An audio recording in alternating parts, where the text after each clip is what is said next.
إن الحمد لله نحمده ونستعينه ونستغفره ونعوذ بالله من شرور أنفسنا ومن سيئات أعمالنا من يهده الله فلا مضل له ومن يضلل فلا هادي له وأشهد أن لا إله إلا الله وحده لا شريك له وأشهد أن محمدا عبده ورسوله يا أيها الذين آمنوا اتقوا الله حق تقاته ولا تموتن إلا وأنتم مسلمون يا أيها الناس اتقوا ربكم الذي خلقكم من نفس واحدة وخلق منها زوجها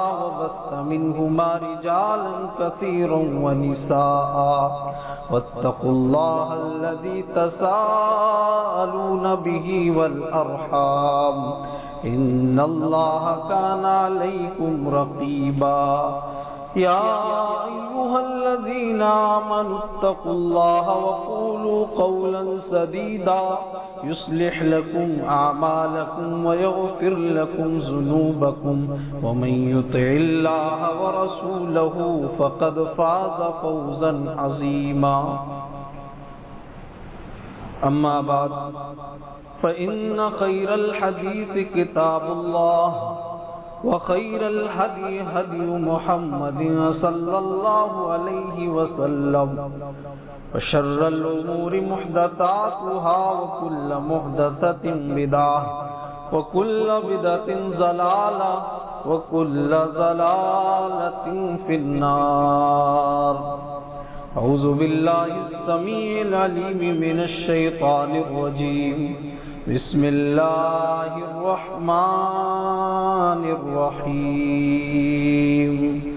قاف والقرآن المجيد بل عجبوا أن جاءهم منذر منهم فقال الكافرون هذا شيء عجيب أئذا متنا وكنا ترابا ذلك رجع بعيد قد علمنا ما تنقص الأرض منهم وعندنا كتاب حفيظ.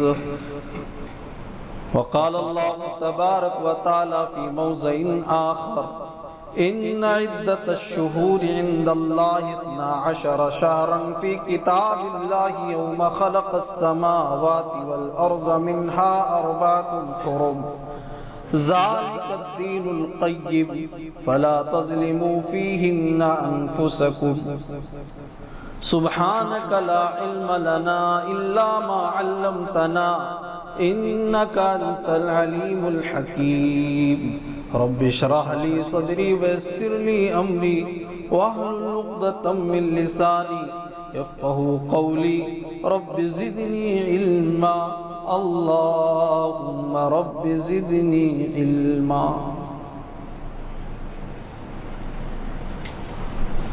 ہر قسم کی حمد و ثنا اس ذات پاک کے لیے جو وحدہ لا شریک، جو خالق کائنات ہے،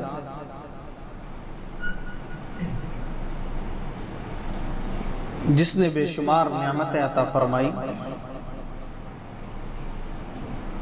اگر ہم اور آپ ان نعمتوں کو شمار کرنا چاہیں، گننا چاہیں تو نہیں گن سکتے. بعدہ درود و سلام ہو تمام نبیوں پر، بالخصوص امام الانبیاء سید الرسل احمد مصطفیٰ محمد مصطفیٰ پر صلی اللہ علیہ وسلم. محترم حضرات، محرم الحرام عظیم الشان اور مبارک مہینہ، جس کی آج 6 تاریخ، یہ اسلامی سال کا پہلا مہینہ ہے اور حرمت والے ان 4 مہینوں میں سے ایک. اللہ تبارک و تعالی نے فرمایا ان عدت الشہور عند اللہ 12 شہرا فی کتاب اللہ، بے شک مہینوں کی گنتی اللہ تبارک و تعالی کے نزدیک لوح محفوظ میں 12 ہے۔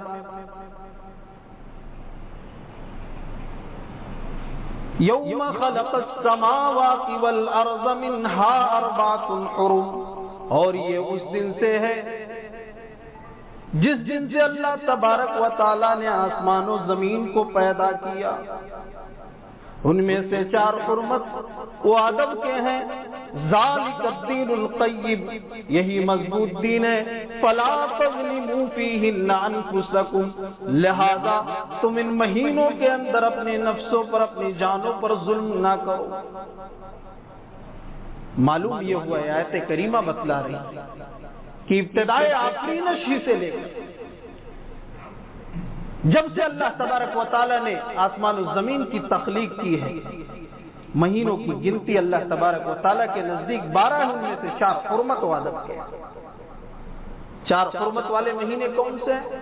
صحیح بخاری کی روایت ہے، حضرت ابو بکر رضی اللہ عنہ حدیث کے راوی ہیں، وہ کہتے ہیں اللہ کے نبی صلی اللہ علیہ وسلم نے فرمایا السنہ 12 شہرا منها 4 حرم، بے شک مہینوں کی گنتی 12 جن میں سے 4 حرمت والے مہینے ہیں۔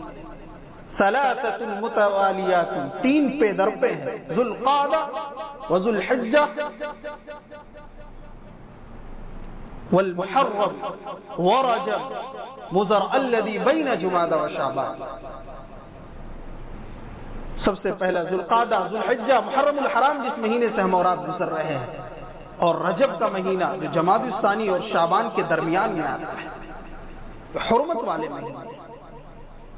اللہ تبارک و تعالی نے آیت کریمہ کے آخری ٹکڑے کے اندر فرمایا فَلَا تُظْلِمُوا فِيهِنَّ أَنفُسَكُمْ، تم لوگ ان مہینوں میں خاص کر کے اپنی جانوں پر ظلم نہ کرو۔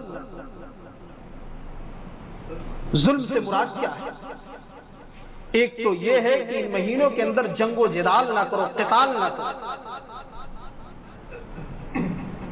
اللہ تبارک و تعالی نے فرمایا يَسْأَلُونَكَ عَنِ الشَّهْرِ الْحَرَامِ قِتَالٍ فِيهِ قُلْ قِتَالٌ فِيهِ كَبِيرٌ، اے نبی یہ لوگ آپ سے سوال کرتے ہیں، آپ سے پوچھتے حرمت والے مہینے کے بارے میں۔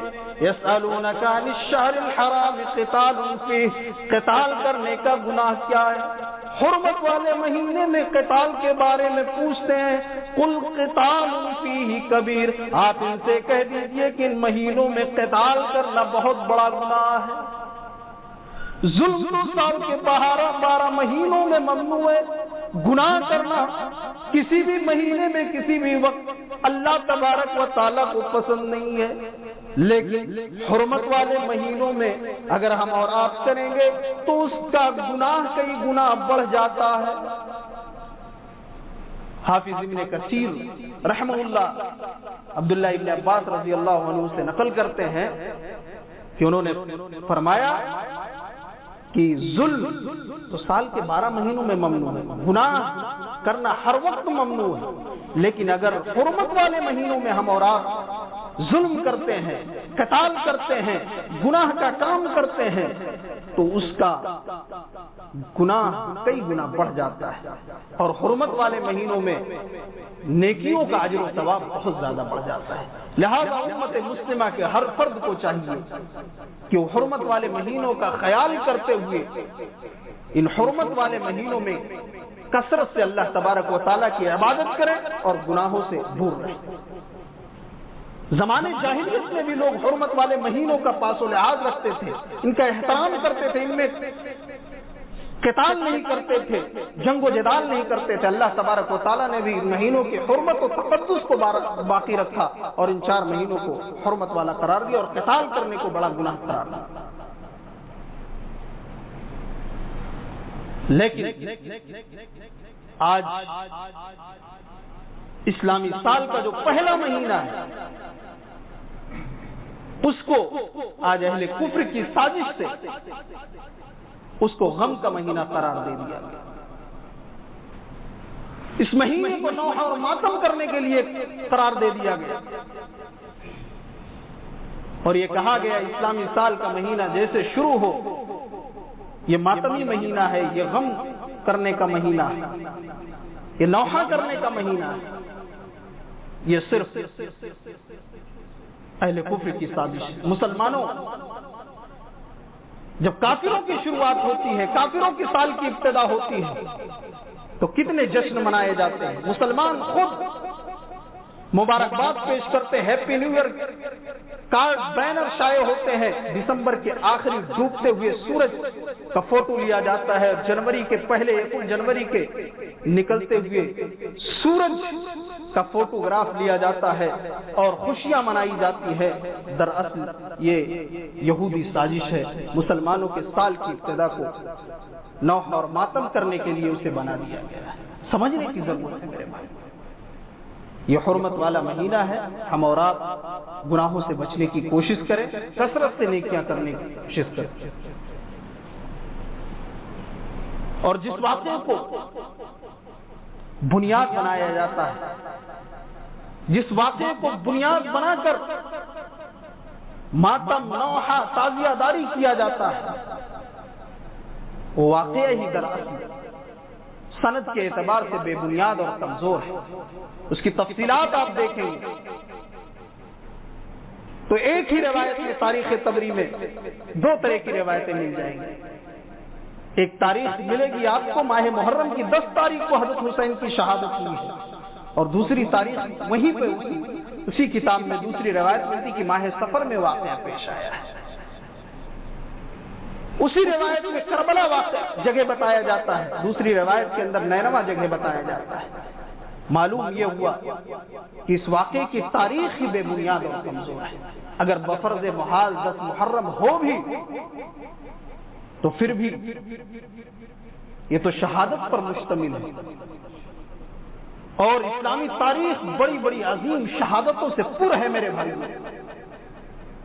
اگر شہادت پر ماتم درست ہو تو ہر روز پھر ماتم کرنا پڑے گا، سمجھنے کی ضرورت ہے۔ حضرت حسن رضی اللہ عنہ حضرت حسین رضی اللہ عنہ کے بھائی ہیں، آپ کے فضائل بھی بہت زیادہ ہیں۔ صحیح بخاری کی روایت ہے، حضرت حسن رضی اللہ عنہ اللہ کے نبی خطبہ ارشاد فرما رہے ہیں، وہ بیٹھے ہوئے ہیں، اللہ کے نبی کبھی لوگوں کی طرف دیکھتے، کبھی آپ اپنے نواسے حضرت حسن کی طرف دیکھتے۔ اللہ کے نبی نے فرمایا اپنے نواسے حضرت حسن رضی اللہ عنہ کی طرف دیکھتے ہوئے، ان ابنی ھذا سید، میرا یہ بیٹا نواسہ سردار ہے، اس کے ذریعے اللہ تبارک و تعالی مسلمانوں کے 2 گروہوں میں صلح کروائے گا۔ حضرت حسن کو بھی شہید ہوئے ہیں، ان کی شہادت پر ماتم کیوں نہیں منایا جاتا ہے؟ ان کی شہادت پر غم کیوں نہیں کیا جاتا ہے؟ آخر ان کی شہادت پر کیوں نہیں ہوتا؟ حضرت علی رضی اللہ عنہ کے فضائل و مناقب کیا کم ہے؟ حضرت علی رضی اللہ عنہ کو بھی تو شہید کر دیا گیا۔ حضرت علی رضی اللہ عنہ کی فضیلت کے لیے یہی کافی ہے کہ آپ حضرت حسن اور حسین رضی اللہ عنہ کے والد ہیں، حضرت فاطمہ زہرا کے شوہر ہیں، امام کائنات جناب محمد رسول اللہ صلی اللہ علیہ وسلم کے داماد اور چچا کے لڑکے ہیں۔ ان کی شہادت پر غم کیوں نہیں منایا جاتا؟ اور حضرت عمر رضی اللہ عنہ تو بھی شہید ہوئے ہیں، اسی مہینے کی 1 محرم کو حضرت عمر رضی اللہ عنہ کو شہید کر دیا گیا۔ حضرت عمر رضی اللہ عنہ کی شہادت پر غم کیوں نہیں منایا جاتا ہے؟ حضرت عمر رضی اللہ عنہ وہ عمر جن کے تائید میں کئی دفعہ رب کا قرآن اترتا تھا، جن کے راستے سے شیطان راستہ چھوڑ دیتا تھا، جس راستے سے وہ جاتے تھے شیطان راستہ تبدیل کر دیا کرتا تھا، جسے امام الانبیاء جناب محمد رسول اللہ صلی اللہ علیہ وسلم نے اپنے رب سے مان کر لیا تھا۔ ان کی شہادت پر یہ سب کچھ کیوں نہیں ہوتا ہے؟ حضرت عثمان غنی کی بھی تو بہت ہی بے دردی کے ساتھ شہید کر دیا گیا۔ حضرت عثمان غنی رضی اللہ عنہ کی شہادت پر غم کیوں نہیں منایا جاتا ہے؟ وہ عثمان جنہیں ذوالنورین قرار دیا گیا، اللہ کے نبی صلی اللہ علیہ وسلم نے اپنی 2 بیٹیوں کا نکاح کیا، رقیہ اور ام کلثوم، رقیہ کا انتقال ہو گیا، آپ نے ام کلثوم کا بھی نکاح کر دیا۔ میرے بھائیوں، وہ عثمان غنی جن کی فضیلت ہے کہ غزوہ بدر میں عدم موجودگی یعنی شرکت آپ کی نہیں ہوئی، لیکن کہا گیا عثمان تمہیں مال غنیمت میں پورا حصہ ملے گا اور اجر و ثواب میں بھی تمہیں پورا اجر ملے گا جو غزوہ بدر میں شریک ہونے والے لوگوں کے لیے وہی تمہارے لیے ہے۔ حضرت عثمان رضی اللہ عنہ کو بے دردی کے ساتھ شہید کر دیا گیا، 40 دن سے زیادہ ان کے لیے کھانے اور پانی کو بند رکھا گیا، اس کے بعد ان کو قید کر دیا گیا، اس کے بعد عثمان رضی اللہ عنہ کو شہید کر دیا جاتا ہے۔ ان کی شہادت پر یہ غم کیوں نہیں منایا جاتا ہے؟ سوچنے کا مقام ہے۔ میرے بھائیوں، مذہب اسلام ہم کو اور آپ کو اس بات کی اجازت نہیں دیتا ہے۔ حضرت حمزہ رضی اللہ عنہ کی شہادت، آپ کے سگے چچا جنہیں سید الشہداء کہا گیا، ان کی شہادت پر غم، ماتم، تعزیہ داری کیوں نہیں؟ غزوہ احد کا موقع ہے، اللہ کے نبی صلی اللہ علیہ وسلم 70 صحابہ شہید کر دیے گئے ہیں۔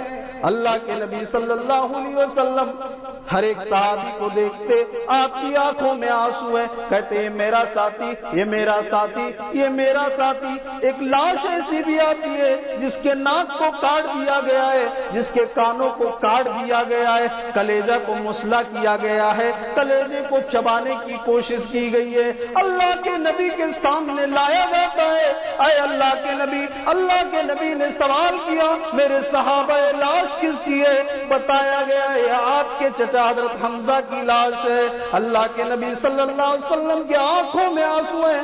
آپ کی پھوپھی حضرت صفیہ آ رہی ہیں، جب ان کو خبر ملتی ہے کہ میرے بھائی کو شہید کر دیا گیا ہے، اللہ کے نبی نے صحابہ سے کہا میرے صحابہ حضرت حمزہ سے بہن کو یعنی میری پھوپھی کو روک دو، اس لیے کہ بہن ایسی حالت میں، لاش اس حالت میں کہ ایک بہن دیکھ نہیں سکتی ہے۔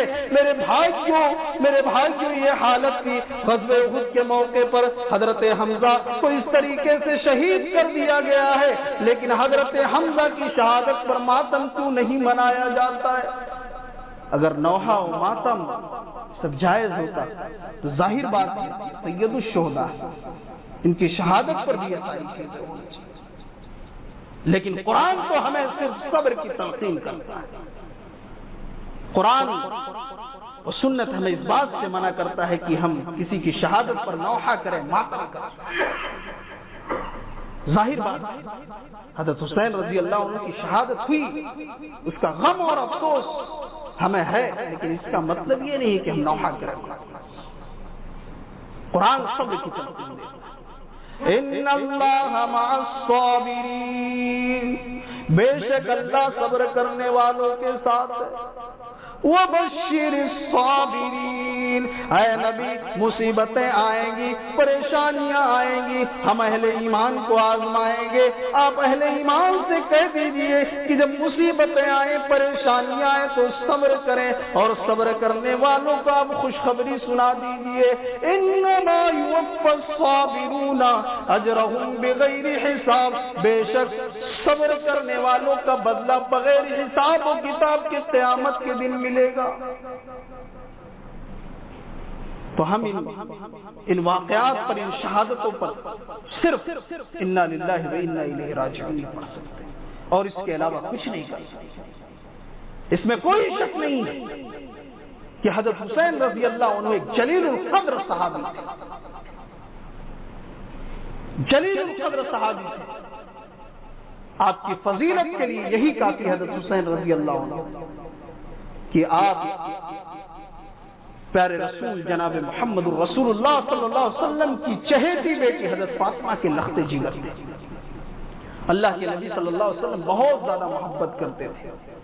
عطا بن یسار رحمہ اللہ بیان کرتے ہیں کہ مجھے ایک صحابی نے خبر دی کہ اللہ کے نبی صلی اللہ علیہ وسلم نے حضرت حسن اور حسین رضی اللہ عنہما کو اپنے سینے سے لگایا اور فرمایا اللہم انی احبہما فاحبہما، اے اللہ تو ان سے محبت کر، اللہم انی احبہما فاحبہما، اے اللہ میں ان سے محبت کرتا ہوں لہذا تو بھی ان سے محبت کر۔ یہ حسن حسین رضی اللہ عنہما سے محبت تھی نبی پاک جناب محمد رسول اللہ صلی اللہ علیہ وسلم. آپ کی فضیلت، آپ کی فضائل بہت ہیں میرے بھائی. مسند احمد کی روایت ہے، ابو ہریرہ رضی اللہ عنہ بیان کرتے ہیں کہ اللہ کے نبی صلی اللہ علیہ وسلم ایک مرتبہ گھر سے نکلے تھے، اور گھر سے نکلے تو ہمارے پاس تشریف لائے. آپ کے کندھے پر ایک طرف حضرت حسن ہے، دوسرے کندھے پر حضرت حسین رضی اللہ عنہ. اللہ کے نبی صلی اللہ علیہ وسلم کبھی انہیں پیار کرتے، کبھی ان سے پیار کرتے، کبھی انہیں چومتے، کبھی انہیں چومتے. اللہ کے نبی صلی اللہ علیہ وسلم سے سوال کیا گیا، اے اللہ کے نبی کا آپ ان سے محبت کرتے ہیں؟ آپ نے فرمایا من احبہما فقد احبنی ومن ابغضہما فقد ابغضنی. جس نے ان سے محبت کی اس نے مجھ سے محبت کی، اور جس نے ان سے بغض رکھا، دشمنی رکھی، گویا اس نے مجھ سے دشمنی رکھا. امام حسن رضی اللہ عنہ، امام حسین رضی اللہ عنہ، دونوں سے بغض رکھنا، دشمنی رکھنا، یہ رسول سے دشمنی رکھنا، یہ ہمارا ایمان ہے. اور ان سے محبت کرنا ہم ایمان کا جز سمجھتے ہیں. اس لیے پیارے رسول جناب محمد رسول اللہ صلی اللہ علیہ وسلم کا یہ جملہ کہ جس نے ان سے محبت کی، گویا اس نے مجھ سے محبت کی. اللہ کے نبی صلی اللہ علیہ وسلم کو کس قدر شدید محبت تھی حضرت حسن اور حسین رضی اللہ عنہما سے، اس واقعے سے آپ اندازہ کر سکتے ہیں. ابو داؤد کی روایت، اللہ کے نبی صلی اللہ علیہ وسلم خطبہ دے رہے ہیں، خطبہ ارشاد فرما رہے ہیں. حضرت حسن اور حسین رضی اللہ عنہما بچے ہیں، چھوٹے ہیں، سرخ رنگ کی قمیص پہنے ہوئے مسجد کے اندر نمودار ہوتے ہیں، آپ کو دکھتے ہیں. دونوں بچے ہیں، پھسل پھسل کر گر رہے ہیں. اللہ کے نبی صلی اللہ علیہ وسلم دیکھ رہے ہیں اپنی نظروں کے سامنے. آپ صلی اللہ علیہ وسلم سے رہا نہ گیا. نبی پاک جناب محمد الرسول اللہ صلی اللہ علیہ وسلم ممبر سے اتر کر آپ نے خطبہ کو چھوڑ دیا، ممبر سے نیچے اتر آئے اور آپ نے دونوں کو اپنے کندھوں پر بیٹھا لیا. پھر آپ نے خطبہ ارشاد فرمایا اور کہا، لوگو انما اموالکم و اولادکم فتنہ. سچ اللہ تبارک و تعالیٰ نے فرمایا کہ مال اولاد تمہارے لیے فتنہ ہے. ہم نے دیکھا اپنے نواسوں کو گرتے ہوئے، ہمیں رہا نہ گیا، مجھ سے برداشت نہیں ہوا، میں نے ممبر کو چھوڑ دیا اور ممبر سے اتر کر دونوں کو اپنے کندھوں پر بیٹھا. یہ حضرت حسن اور حسین رضی اللہ عنہما سے محبت تھی. میرے بھائیوں، اللہ کے نبی صلی اللہ علیہ وسلم ہمیشہ کہتے ہیں ان الحسن والحسین ہما ریحانتیا من الدنیا. یہ حسن اور حسین میرے دنیا میں دو پھول ہیں. ترمذی کی روایت ہے، عبداللہ ابن عمر رضی اللہ عنہما بیان کرتے ہیں کہ ایک شخص آیا، اس نے کہا کہ احرام کی حالت میں مکھی کو مار دینے کا کیا ہوگا؟ عبداللہ ابن عمر نے کہا، اس کو دیکھو، اس عراقی کو، اہل عراق مکھی کا حکم پوچھ رہے ہیں کہ احرام کی حالت میں مکھی کے مار دینے کا کیا حکم ہے؟ حالانکہ یہ لوگ نواز رسول کے قاتل ہیں، انہوں نے ہی نواز رسول کو قتل کیا ہے. اور اللہ کے نبی فرمایا کرتے تھے، ہما ریحانتیا من الدنیا، یہ حسن و حسین دنیا میں میرے دو پھول ہیں. مسند احمد کی روایت ہے، اللہ کے نبی فرماتے ہیں، حذیفہ رضی اللہ عنہ حدیث کے راوی ہیں، ان ھذا ملک لم ينزل الارض قط قبل هذه الليله استاذن ربه علي ويبشرني بان فاطمه سيده نساء اهل الجنه وَأَنَّ الْحَسَنَ وَالْحُسَيْنَ شَبَابِ أَهْلِ الْجَنَّةِ. بے شک یہ فرشتہ اس زمین پر آج سے پہلے کبھی نہیں اترا ہے. اس نے اپنے رب سے اجازت طلب کی کہ مجھے سلام کہے اور مجھے خوشخبری دے. اس فرشتے نے مجھے خوشخبری دی ہے کہ فاطمہ جنتی عورتوں کی سردار ہوں گی اور حضرت حسن اور حسین رضی اللہ عنہما نوجوانان جنت کے سردار ہوں گے.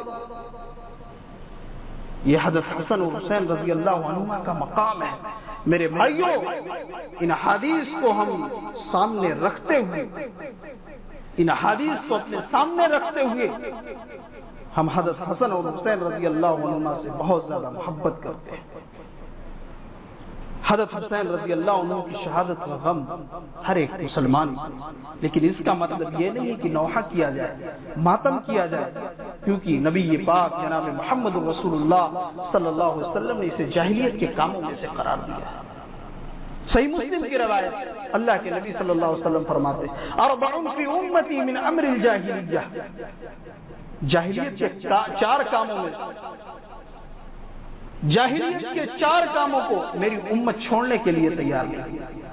جاہلیت کے چار کام ایسے ہیں جنہیں میری امت کے لوگ چھوڑنے کے لیے تیار نہیں ہوں۔ الفخر فی الاحساب، حسب قومیت کی بنیاد پر فخر کرنا کہ ہم فلاں برادری کے ہیں، ہم اونچے نسب والے ہیں۔ والطعن فی الانساب، اور دوسرے کی نسب میں طعنہ زنی کرنا۔ آج لوگ فخر کرتے نہیں ہم فلاں برادری کے ہیں، وہ نیچے کاٹتا ہے۔ اللہ تبارک و تعالیٰ نے تو فرمایا یا ایھا الناس انا خلقناکم من ذکر وانثى وجعلناکم شعوبا وقبائل لتعارفوا ان اکرمکم عند اللہ اتقاکم، اے لوگوں ہم نے تمہیں ایک ہی مرد ایک ہی عورت سے ہم نے تمہیں پیدا کیا ہے۔ وجعلناکم شعوبا وقبائل لتعارفوا، پھر مختلف قبائل میں ہم نے تمہیں بانٹ دیا۔ ان اکرمکم عند اللہ اتقاکم، اور اللہ تبارک و تعالیٰ کے نزدیک عزت والا تو وہی شخص ہے جو شخص تقوی کے لحاظ سے بہتر ہے۔ تو میری امت جاہلیت کے کاموں میں سے ان کاموں کو چھوڑنے کے لیے تیار نہیں ہوگی۔ والاستسقاء بالنجوم، ستاروں کے ذریعے بارش کو طلب کرنا۔ والنیاحہ، اور نوحہ کرنا۔ اب دیکھیے امت محمدیہ کے لوگ کتنا نوحہ ماتم کر رہے ہیں۔ پیارے رسول جناب محمد رسول اللہ صلی اللہ علیہ وسلم نے فرمایا وقال النیاحة اذا لم تتب قبل موتها یوم القیامة وعلیها سربال من قطران ودرع من جرم، کہ اگر نوحہ کرنے والی عورت موت سے پہلے توبہ نہیں کر لیتی ہے تو قیامت کے دن اسے اس حال میں اٹھایا جائے گا کہ اس کے جسم پر تارکول کی قمیص ہوگی اور اس کو خارش کے لباس میں ڈھانپ رکھا ہوگا۔ خارش ایک قسم کی بیماری ہے، اسے اس خارش کی بیماری کا لباس بن جائے گا، خارش کی بیماری کے لباس میں اسے ڈھانپ رکھا ہوگا، یہ اس کی سزا ہے۔ اور پیارے رسول جناب محمد رسول اللہ صلی اللہ علیہ وسلم نے فرمایا لیس منا من لطم الخدود وشق الجیوب ودعا بدعوى الجاہلیہ، صحیح بخاری کی روایت، جس نے اپنے رخساروں پر تماچا مارا، لیس منا من لطم الخدود وشق الجیوب، اپنے گریبانوں کو چاک کیا، ودعا بدعوى الجاہلیہ، اور جاہلیت کی طرح واویلا کیا، واویلا کر کے چیخو پکار کر کے رویا کہ میں لٹ گیا، میں مر گیا، اس طریقے سے اگر جملے کو استعمال کیا، پیارے رسول فرما رہے ہیں اس کا مجھ سے کوئی تعلق نہیں، وہ گویا وہ مجھ سے میری اتباع کرنے والا نہیں ہے بلکہ میرا نافرمان، ایسے شخص سے میرا کوئی تعلق نہیں۔ میرے بھائیوں، جس نبی نے نوحہ و ماتم کو حرام قرار دیا ہے، آج اس نبی کے ماننے والے اسلامی سال کہ اس مہینے کو جس کی شروعات ہوتی ہے، اسلامی سال کا ایک پہلا مہینہ ہے، اسی مہینے میں کتنی بدعات کتنی خرافات لوگوں نے ایجاد کر ڈالی ہے۔ ہم کو اور آپ کو بچنے کی ضرورت ہے، ہم کو اور آپ کو قرآن و سنت کا مطالعہ کرنے کی ضرورت ہے اور دوسروں کو بھی بتانے کی ضرورت ہے۔ لہذا یہ مہینہ حرمت والے مہینوں میں سے ایک ہے، ہم اور آپ ان مہینوں میں کثرت سے نیکیاں کریں اور گناہوں سے اپنے آپ کو بچائیں، بالخصوص نفلی روزے کا ہم اور آپ اہتمام کریں، نفلی روزے کا اہتمام کریں۔ صحیح مسلم کی روایت، اللہ کے نبی صلی اللہ علیہ وسلم نے فرمایا افضل الصیام بعد رمضان شہر اللہ المحرم، رمضان المبارک کے بعد، رمضان المبارک کے روزوں کے بعد سب سے افضل روزے ماہ محرم کے روزے، شہر اللہ المحرم، جو کہ اللہ کا مہینہ ہے، اللہ کا مہینہ قرار دیا گیا، جس سے اس کے تقدس، اس کی عظمت کتنی ہم اور آپ سمجھ سکتے ہیں۔ وَأَفْضَلُ الصَّلَاةِ بَعْدَ صَلَاةِ الْفَرِيضَةِ صلاۃ اللیل، اور فرض نمازوں کے بعد سب سے افضل نماز رات کی نماز۔ لہذا ہم کو اور آپ کو روزہ رکھنے کی کوشش کرنی چاہیے، اس مہینے میں کثرت سے ہم اور آپ روزہ رکھیں، بالخصوص یوم عاشورہ کا، عاشورہ کے دن کا 10 محرم کا روزہ رکھنا چاہیے ہم کو۔ 10 محرم کا روزہ اللہ کے نبی صلی اللہ علیہ وسلم مکہ کے اندر تھے تب بھی آپ رکھتے تھے، مدینہ میں آئے ہوئے تب بھی آپ رکھتے تھے۔ صحیح بخاری کی روایت حضرت عائشہ رضی اللہ عنہا بیان کرتی ہے کانت تصوم عاشورا فی الجاہلیہ، کہ زمانے جاہلیت میں قریش بھی عاشورہ کا روزہ رکھتے تھے۔ وکان رسول اللہ صلی اللہ علیہ وسلم یصومہ، اور پیارے رسول جناب محمد رسول اللہ صلی اللہ علیہ وسلم بھی اس دن کا روزہ رکھتے تھے۔ فلما، اور آپ صلی اللہ علیہ وسلم اپنے صحابہ کو بھی حکم دیتے تھے روزہ رکھنے کے لیے۔ فلما فرض شہر رمضان، جب رمضان المبارک کے مہینے کے روزے کو فرض قرار دے دیا گیا، جب رمضان المبارک کے مہینے کے روزے فرض ہو گئے تو آپ صلی اللہ علیہ وسلم نے فرمایا من شاء صامہ ومن شاء ترکہ، جو شخص چاہے روزہ رکھے، جو شخص چاہے چھوڑ دے، اب اس کا اختیار ہے۔ نبی پاک جناب محمد الرسول اللہ صلی اللہ علیہ وسلم جب مدینہ کے اندر آئے تب بھی آپ روزوں کا اہتمام کرتے تھے۔ حضرت ربیع بنت معوذ رضی اللہ عنہا کہتی ہیں، صحیح مسلم کی روایت ہے کہ اللہ کے نبی صلی اللہ علیہ وسلم مدینہ کی گلیوں میں ارد گرد بسنے والی آبادیوں میں اعلان کرواتے عاشورہ کے روزہ رکھنے کے لیے کہ لوگ عاشورہ کا روزہ رکھیں۔ صحابیہ کا بیان کہ ہم لوگ روزہ رکھتے، اپنے بچوں کو بھی روزہ رکھواتے، اور جب بچے رونے لگتے دن کے وقت تو ہم انہیں کھلونے دے کر بہکایا کرتے تھے، غروب آفتاب تک اسی طریقے سے کرتے اور انہیں بھی روزہ رکھواتے۔ ہمیں بھی چاہیے، امت مسلمہ کے لوگوں کو بھی چاہیے کہ 10 محرم کے روزے کی ایک فضیلت ہے، ہم اور آپ خود روزہ رکھیں، اپنے گھر میں، ہمارے گھر میں جو بچے ہیں ان کو بھی روزہ رکھنے کی عادت ڈالیں، ان کی بھی عادت ڈلوائیں، ہم اور آپ انہیں بھی روزہ رکھوائیں۔ اگر وہ روتے ہیں، بلبلاتے ہیں، روتے ہیں بھوک و پیاس کی وجہ سے، تھوڑا بہلانے کی کوشش کی جائے، یہ حدیث پاک بتا رہی ہے۔ اور صحیح بخاری کی روایت ہے، عبداللہ ابن عباس رضی اللہ عنہما کہتے ہیں کہ اللہ کے نبی صلی اللہ علیہ وسلم مدینہ کے اندر روزہ رکھتے، صحابہ کرام بھی روزہ رکھتے۔ اللہ کے نبی نے دیکھا کہ یہودی بھی روزہ رکھ رہے ہیں، تو آپ صلی اللہ علیہ وسلم نے ان سے سوال کیا، پوچھا، تو انہوں نے بتایا کہ یہ وہ دن ہے جس دن موسیٰ علیہ السلام اور ان کی قوم کو اللہ تبارک و تعالیٰ نے فرعون سے نجات دی، اور فرعون اس کے لشکر کو غرق کیا تھا۔ موسیٰ علیہ السلام نے اس دن کا روزہ شکرانے کے طور پر رکھا تھا، لہذا ہم لوگ بھی رکھ رہے ہیں۔ تب اللہ کے نبی نے فرمایا فَنَحْنُ أَحَقُّ وَأَوْلَىٰ بِمُوسَىٰ، تب تو ہم تم سے زیادہ حقدار ہیں، موسیٰ کے ہم زیادہ قریب ہے کہ ہم روزہ رکھیں۔ لہذا دنیا کے تمام مسلمانوں کو چاہیے کہ بدعات و خرافات سے بچتے ہوئے ہم اور آپ روزہ رکھیں، عاشورہ کا روزہ، اور عاشورہ کا روزہ رکھتے ہوئے ہمیں یہود کی مخالفت کرنی۔ صوم عاشورہ میں یہود کی مخالفت کیسے ہوگی؟ اللہ کے نبی صلی اللہ علیہ وسلم کو جب بتایا گیا، صحابہ نے کہا کہ اللہ کے نبی اس دن کی تعظیم تو یہود بھی کرتے ہیں، یہود بھی روزہ رکھتے ہیں۔ پیارے رسول جناب محمد الرسول اللہ صلی اللہ علیہ وسلم نے فرمایا فَإِذَا كَانَ الْعَامُ الْمُقْبِلُ إِنْ شَاءَ اللَّهُ صُمْنَا الْيَوْمَ التَّاسِعَ، کہ اگر آئندہ سال انشاءاللہ میں زندہ رہا تو میں 9 محرم الحرام کا بھی روزہ رکھوں گا۔ لیکن اس سال کے آنے سے پہلے اللہ کے نبی صلی اللہ علیہ وسلم انتقال کر گئے، دنیا سے رخصت ہو گئے۔ یہ حدیث پاک بتا رہی ہے کہ ہمیں صوم عاشورہ میں یہود کی مخالفت کرتے ہوئے 9 محرم الحرام کا روزہ بھی 10 کے ساتھ رکھنا چاہیے۔ مصنف عبد الرزاق کی روایت ہے، ابن عباس رضی اللہ عنہما کہتے ہیں خالف الیہود، یہود کی مخالفت کرو، التاسع والعاشر، اور 9 اور 10 محرم کا روزہ رکھو۔ صحیح روایت ہے مصنف عبد الرزاق۔ لہذا ہم تمام لوگوں کو 9 محرم الحرام اور 10 محرم کا روزہ رکھنا چاہیے۔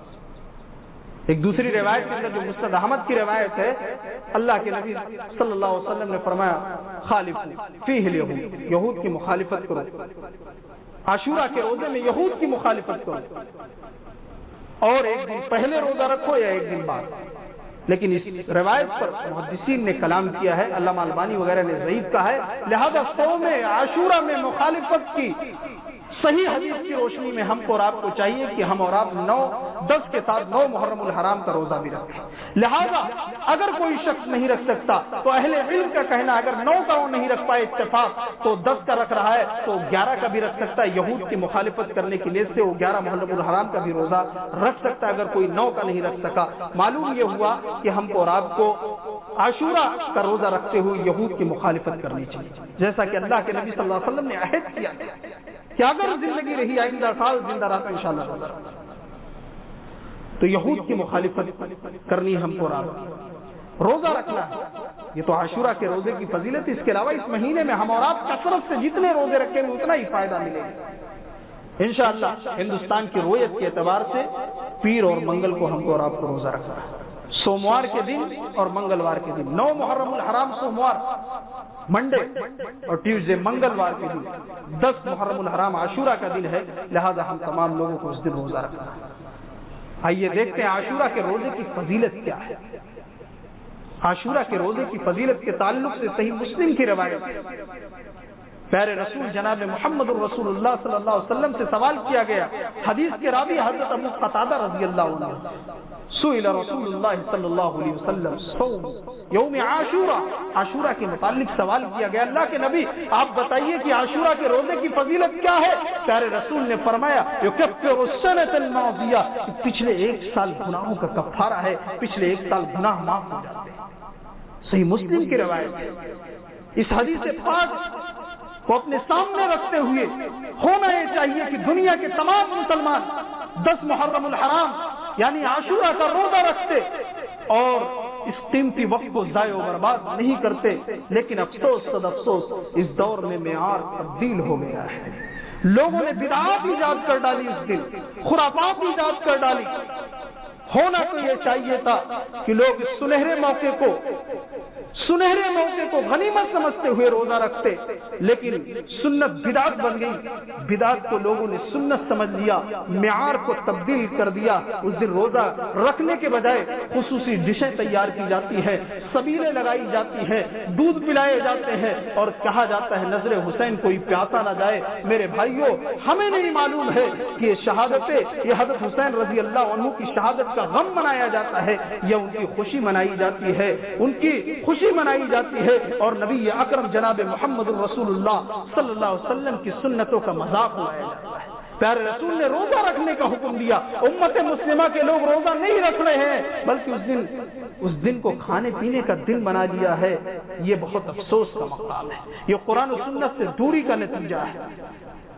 ضرورت اس بات کی ہے کہ ہم اور آپ قرآن و سنت سے خود جڑیں, قرآن و سنت کا مطالعہ کریں اور لوگوں کو شرک و بدعات سے نکالنے کی کوشش کریں. یہ ہماری اور آپ کی ذمہ داری ہے. ایسا نہیں کہ ہم نے جان لیا کہ یہ سنت ہے, ہم بدعات سے دور ہیں, ہم اللہ کے وہاں بچ جائیں گے. ایسا نہیں. آپ نبی اکرم جناب محمد الرسول اللہ صلی اللہ علیہ وسلم کی سنت مبارکہ کو جانتے ہیں. آپ جانتے ہیں یہ چیز بدعت ہے, آپ کو معلوم ہے, تو آپ کی ذمہ داری ہے کہ آپ بتائیں یہ سنت ہے جو آپ کام کر رہے ہیں بدعت ہے, ورنہ اللہ کے وہاں بچ نہیں پائیں گے. اللہ کے وہاں جواب دینا پڑے گا. کیونکہ پیارے رسول جناب محمد الرسول اللہ صلی اللہ علیہ وسلم نے کیا فرمایا, لَتَأْمُرُنَّ بِالْمَعْرُوفِ وَلَتَنْهُنَّ عَنِ الْمُنكَرِ, تم لوگ نیکی کا ضرور ضرور حکم کرو, برائیوں سے لوگوں کو روکو. کہیں ایسا نہ ہو کہ تم اس کام کو چھوڑ دو, تمہارے اوپر اللہ کا عذاب آ جائے اور تم پھر دعائیں کرو, پھر تمہاری دعائیں رد کر دی جائیں. آج ہم اور آپ کتنی دعائیں کر رہے ہیں کہ اللہ مسلمانوں کی حفاظت فرما, اے اللہ مسلمانوں کو ظلم سے بچا. ہماری دعائیں کیوں رد کر دی جا رہی ہیں؟ کہیں ایسا تو نہیں کہ ہم نے نیکی کا حکم کرنا چھوڑ دیا. جو امت نیکی کا حکم کرنے کے لیے پیدا کی گئی تھی, برائیوں سے روکنے کے لیے, آج وہی امت کے لوگ سب سے زیادہ برائیوں میں ملوث ہیں, سب سے زیادہ آج برائی کر رہے ہیں. میرے بھائیوں, بدعت سے لوگوں کو بچائیے. بدعت بہت بری چیز ہے. سفیان ابن عیینہ نے بڑی اچھی بات کہی ہے, البدعۃ احب الی ابلیس من المعصیہ, کہ بدعت ابلیس کو گناہ سے زیادہ پسند ہے. ابلیس کو کوئی گناہ کرتا ہے تو اتنا پسند نہیں آتا ہے. اس کو معلوم ہے یہ گنہگار ہے, اس کے دل میں اللہ کا ڈر آئے گا, توبہ کرنے گا. لیکن اسے بدعت بہت زیادہ پسند ہے، اس لیے بدعت کو آدمی ثواب سمجھ کر کرتا ہے اور زندگی بھر کرتا رہتا ہے اس بدعت کو ثواب سمجھ کر کہ ہمیں ثواب ملے گا، ہمیں ثواب ملے گا، میں اللہ کے لیے کر رہا ہوں۔ حالت یہ ہوتی ہے کہ بدعت کی حالت میں اس کی موت ہو جاتی ہے، اور یہی وہ بدعتی لوگ ہیں جو حوض کوثر سے قیامت کے دن بھگا دیے جائیں گے۔ جو حوض کوثر سے محروم ہو گیا اسے جہنم کی آگ سے کوئی بچا نہیں سکتا ہے۔ لہذا ہم تمام لوگوں کو یہ چاہیے کہ ہم لوگ محرم الحرام کی مہینے کی عظمت کا خیال کرتے ہوئے ان مہینوں میں کثرت سے روزہ رکھیں۔ اس مہینے کے اندر بالخصوص عاشورہ کے روزہ رکھیں۔ عاشورہ کے روزے میں یہود کی مخالفت کرنی ہے، یعنی 9 اور 10 محرم الحرام کا روزہ رکھنا ہے اور امت مسلمہ کو سمجھانا ہے، بدعت کے خلاف آواز اٹھانی ہے، شرک کے خلاف آواز اٹھانی ہے، اس لیے کہ ہم توحید کے دائی ہیں، ہم کتاب و سنت کے پیروکار ہیں۔ ہماری اور آپ کی سب سے پہلی ذمہ داری بنتی ہے کہ ہم اور آپ لوگوں کو سمجھائیں۔ اللہ تبارک و تعالیٰ سے دعا ہے رب العالمین ہم تمام لوگوں کو بدعات و خرافات سے بچائے، ہم تمام لوگوں کو سنت کا پیروکار بنائے، جب تک زندہ رکھے اسلام پر، خاتمہ بالخیر عطا فرمائے۔ اللہ تبارک و تعالیٰ سے دعا کرتے ہیں رب العالمین دنیا میں جتنے مسلمان بھائی پریشان حال ہیں ان کی پریشانیوں کو دور کر دے۔ جو لوگ ظالموں کے چنگل میں پھنسے ہوئے ہیں، مسلمانوں پر ظلم و ستم کہیں بھی ہو رہے ہیں، اے اللہ تو ان کو ظلم سے نجات دے دے، ظالموں کو نیست و نابود کر دے، تباہ و برباد کر دے۔ اے اللہ جو لوگ بیمار ہیں تو اے اللہ ان کو شفاء کاملہ عاجلہ عطا فرما۔ جو لوگ دنیا سے قبروں میں جا چکے ہیں اے اللہ تو ان کے قبروں کو نور سے بھر دے۔ ہم تمام لوگوں کی جب موت آئے اللہ تبارک و تعالیٰ سے دعا کرتے ہیں رب العالمین ہماری زبان پر لا الہ الا اللہ جاری اور ساری ہو۔ آمین وآخر دعوانا الحمدللہ رب العالمین۔